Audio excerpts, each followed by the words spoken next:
بیوی کو ہاتھ لگانے سے وضو ٹوٹ جاتا ہے عام حالت میں بھی.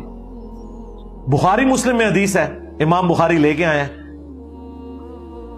کہ اما عائشہ کہتی ہیں کہ ان دنوں ہمارے گھروں میں چراغ نہیں ہوتے تھے غربت کی وجہ سے,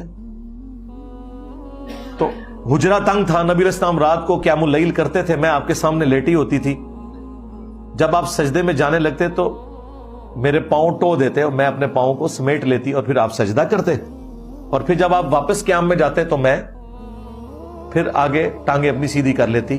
اس سے اما عائشہ نے کئی مسائل بتائے کہ ایک تو یہ کہ اگر آپ کے سامنے کوئی لیٹا ہوا ہے تو نماز پہ کوئی فرق نہیں پڑتا, خواہ وہ آپ کی بیوی کیوں نہ ہو, ٹھیک ہے. یہاں تو وہ چرپائی کے سامنے نہیں نماز پڑھنے دیتے, کہتے پتہ نہیں نماز نہیں, سائڈ سے ہو کے نماز پڑھو, ٹھیک ہے. دوسرا, اس سے امام بخاری نے امام شافعی کا رد کر دیا جو کہتے تھے کہ بیوی کو ہاتھ لگانے سے وضو ٹوٹ جاتا ہے. تو یہاں تو نبی علیہ السلام ہر رکعت میں سجدے میں جاتے وقت سیدہ عائشہ کے پاؤں کو ٹو رہے ہیں اور نماز کنٹینیو کر رہے ہیں. اب اس حدیث کے تحت ان لوگوں کو بھی پھکی مل گئی جو یہ کہتے تھے کہ امام بخاری شافعی تھے, جی تقلید ضروری ہے.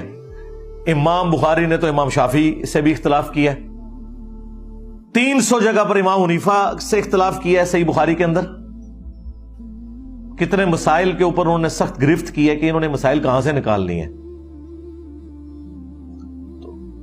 اس طرح کی اگر آپ ڈیٹیلز پڑھیں تو آپ کو پتا چلے گا کہ غلط مسائل لوگوں سے لکھے گئے اور آج تک امت اس کی تکلیف کاٹ رہی ہے. امام حنیفہ نے جو غلط مسئلہ لکھ دیا, خون نکلنے سے وضو ٹوٹنے والا یا خون کا ناپاک ہونا, یہ دونوں باطل مسائل ہیں اور آج کروڑوں حنفی اس تکلیف کو کاٹ رہے ہیں. وہاں امام شافعی نے جو مسئلہ لکھا, کروڑوں شافعی انڈونیشین, ملیشین, آپ سخت جون جولائی کی گرمیوں میں انڈونیشین اور ملیشین عورتوں کو دیکھیں گے کہ انہوں نے دستانے پہنے ہوتے ہیں ہاتھوں میں, پورا دستانہ نہیں پہنا ہوتا, ایک طرف سے پہنا ہوتا ہے, کیونکہ پورا تو پہننا منع ہے. نبی اسلام نے دستانے اور پگڑیاں اتارنے کا حکم دیا ہے احرام کی حالت میں. عورت صرف حجاب کر سکتی ہے, چہرہ وہ بھی کھلا رکھے گی.